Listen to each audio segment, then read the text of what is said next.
Kang Deddy Mulyadi menjawab tantangan dari orang ini nih. Orang yang kemarin lewat di beranda TikTok, yang mana orang ini mengatakan kalau Kang Deddy Mulyadi ini bisanya hanya memecat kepala sekolah. Padahal kan kita tahu sendiri, kerugian yang dialami oleh siswa dan orang tua siswa saat study tour itu dilaksanakan, ya memang untuk beberapa orang menguntungkan, tapi untuk kebanyakan orang lainnya itu sangat membebani orang tua siswa. Orang ini juga menantang KDM untuk menyiapkan atau menyediakan lapangan kerja yang besar untuk masyarakat Jawa Barat. Nih, di sini KDM langsung menjawab ya. Beliau langsung menjawab dengan rencana-rencana jitu beliau, di mana orang-orang Jawa Barat akan disediakan lapangan pekerjaan yang besar dengan cara dan dengan solusi yang berbeda dan out of the box kalau kata orang sekarang ya. Di luar nalar kita, bahkan di luar nalar orang-orang yang memiliki pabrik itu sendiri. Soalnya kenapa? Nanti kita lihat aja di videonya ya guys ya. Terutama yang ingin bekerja di pabrik. Nah, untuk orang Jawa Barat, silakan kalian bersiap-siap untuk menjadi pekerja. Karena sebentar lagi, Kang Deddy Mulyadi akan menyediakan lapangan pekerjaan. Dengan akan dihilangkannya embel-embel. Kalau kalian ingin bekerja di pabrik anu, kalian harus bayar dulu. Kalian juga harus punya orang dalam dan yang lainnya. Itu nanti akan dihilangkan. Terutama buat oknum-oknum ormas yang sering sekali memanfaatkan orang-orang yang ingin bekerja di salah satu pabrik yang ada di Jawa Barat. Tantangan dari orang ini akan dijawab semuanya dengan solusi dan juga kebijakan dari Kang Deddy Mulyadi saat beliau berpidato di salah satu acara. Kita tonton aja videonya. Jangan lupa like, share, dan komen videonya di bawah. Selamat menonton. Pertama, kalau datang investasi semua gembira. Tetapi kalau sekarang kita tidak membuat rambu-rambu, maka seluruh investasi ini akan mudah pergi. Saya pengalaman dengan ini, apalagi industrinya industri padat karya. Untuk itu yang pertama, ini kerangka harus dibuat oleh Pak Bupati. Buat forum grup manajer HRD di Kabupaten Garut. HRD itu nanti dalam grupnya itu boleh berkeluh kesah tentang hak apapun, karena kalau pemegang saham, pemegang modalnya kan nggak mungkin urus teknis, sehingga mereka itu tidak repot terhadap 4 hal. Pertama, ribut di urusan rekrutmen tenaga kerja. Ini pasti terjadi, apalagi di Garut nih. Saya tahu Garut bagaimana ototnya orang Garut. Ribut di urusan rekrutmen tenaga kerja.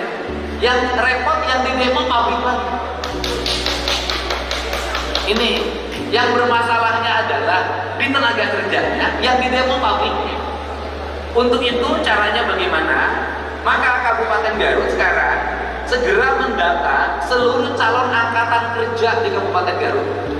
Masukin dalam database-nya. Di sini yang di pabrik, di sini berapa sih masyarakatnya? Kemudian nanti yang di kecamatannya berapa, kabupatennya berapa, masukin dalam sistem database. Kemudian sebutin kualifikasi keahliannya. Setelah itu menurut saya tidak usah ada lamaran kerja, ini harus dihapus. Karena lamaran kerja itu menimbulkan kerumunan, membuat persyaratan, menimbulkan harapan. Akhirnya yang tidak diterima ngamuk. Caranya bagaimana? Caranya dalam ini HRD nanti tinggal lihat database calon tenaga kerja, mana kualifikasinya. Kalau butuh 3.000, kasih nomor urut 1 sampai nomor 3.000. Itu saja. Sebelum masuk pabrik, dibutuhkan apa dia, maka buat training dulu. Setelah training, masuk pabrik, masuk kerja baru urus persyaratan. Jangan bikin persyaratan sebelum diterima. Kenapa? Karena biaya itu nanti penyebab hemok tuh gitu.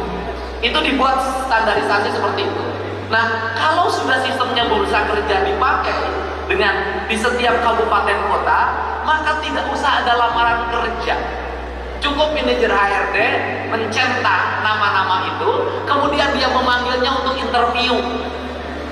Untuk interview, kemudian dilatih bekerja. Jadi tidak terapa lagi di era politisasi seperti sekarang. Pak Kapolda pasti paham. Nanti antrian tenaga kerja video disebarkan bagaimana orang Indonesia, orang Jawa Barat ngantri cari kerja. Ini, tetapi kalau semuanya silent, tidak ada lagi antrian lapangan orang kerja, dibuat dalam sistem data yang memadai, dan saya akan mengambil seluruh sistem data itu hari ini. Nah, kemudian mereka tinggal dipanggil saja, dipanggil. Kan UMPTN juga masuk perguruan tinggi, tidak semuanya masuk SMPTN, ada yang dipanggil. Menurut saya sudah selayaknya seperti itu. Jadi berapa di desa ini ada berapa yang memenuhi syarat, di desa tetangga ada berapa yang memenuhi syarat, di desa tetangganya lagi Kecamatan Tegal memenuhi syarat, panggil, kemudian bikin surat pernyataan kesediaan untuk mengikuti sistem yang ada di industri. Karena apa? Karena kelemahan bangsa kita adalah budaya di lingkungan dibawa ke pabrik. Contoh, di lingkungannya ada yang hajat, tidak masuk kerja. Di lingkungannya tetangganya sakit, tidak masuk kerja. Pabrik tidak pernah mengerti itu. Kalau sudah masuk ke pabrik, maka Anda terikat dengan sistem yang bekerja di pabrik. Setelah itu oleh pabriknya dikasih teguran, bawa temennya, ormasnya ke sini, bawa MS-nya ke sini, bawa tetangganya ke sini. Industri tidak akan betah dengan sistem yang seperti ini. Untuk itu, buat rangka seperti ini, dan saya dan Pak Kapolda besok juga akan berada di Karawang, akan bersikap tegas. Itu yang selanjutnya. Yang berikutnya adalah hentikan mentalitas di lingkungan pabrik. Aparat desa, karang taruna, segala macam. Satu ingin menguasai pabrik dari hulu ke hilir. Masuk barang harus bayar, masuk besi harus bayar, turunin batu harus bayar. Nanti rekrutmen tenaga kerja, itu tarif rekrutmen tenaga kerja Pak Noel di wilayah Subang, Bekasi, Kerawang termasuk Purwakarta itu antara 15 sampai 30 juta per calonnya. Ini harus dihentikan, harus dihentikan. Nah, ini saya tuh faktual karena saya gaul dengan mereka dalam setiap hari. Sehingga tidak aneh kalau tiba-tiba di desa itu ada tokoh kaya. Nah, ini harus segera dibenahi. Nah, kemudian yang berikutnya adalah orang menganggap pabrik sumber duit. Proposal ke pabrik, Maulidan ke pabrik, Rajaban ke pabrik, Agustusan ke pabrik, Lomba Karang Taruna ke pabrik, semua proposal ke pabrik. Nggak bisa, Pak. Kenapa? Komponen itu belum tentu ada di belanja industri. Untuk itu, industri sudah bayar pajak. Karena industri sudah bayar pajak, seluruh kebutuhan warga itu tidak boleh dipenuhi oleh pabrik, harus dipenuhi oleh pemerintah, pemerintah provinsi, pemerintah kabupaten, pemerintah desa. Nggak boleh. Saya nanti akan larang seluruh kepala desa membuat proposal kegiatan minta sumbangan ke pabrik, tidak boleh. Saya katakan sudah bayar pajak, dipajaki.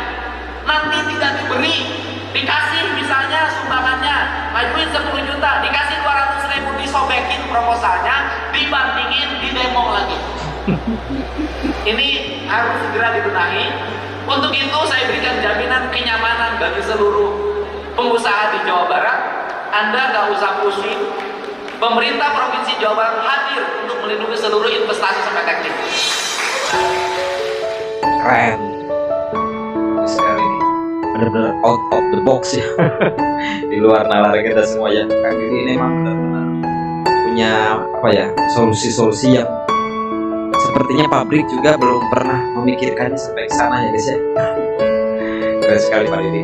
Mudah-mudahan apa yang ada direncanakan oleh Pak Didi bisa terwujud dan semuanya bisa berjalan lancar sehingga masyarakat Jawa Barat. Bagaimana caranya? Itu tadi yang kebijakan pemerintah. Pemerintah jamin rakyat sekolah, pemerintah jamin rakyat berobat, pemerintah jamin jalannya bagus, pemerintah jamin aliran listrik, pemerintah jamin aliran air, pemerintah jamin keamanan warga. Karena pemerintah itu hidup di antaranya dari pajak PPN dan PPH yang dibayarkan oleh industri. Pajak hidupnya dari situ. Dan kita sudah punya budget yang cukup, tinggal bagaimana menata, mengatur, membuat regulasinya. Nah, kemudian apa kelemahan industri? Pencemaran. Nah, ini Itu kelemahan masalah industri. penting. Karena kelemahan industri pencemaran, maka Pak Bupati nyiapin di kabupatennya dinas lingkungan hidupnya, tujuannya bukan nyari salahnya pabrik, tujuannya memandu pabrik dari kesalahan. Kalau nyari salah, setiap orang ada salahnya, nggak akan kelar-kelar.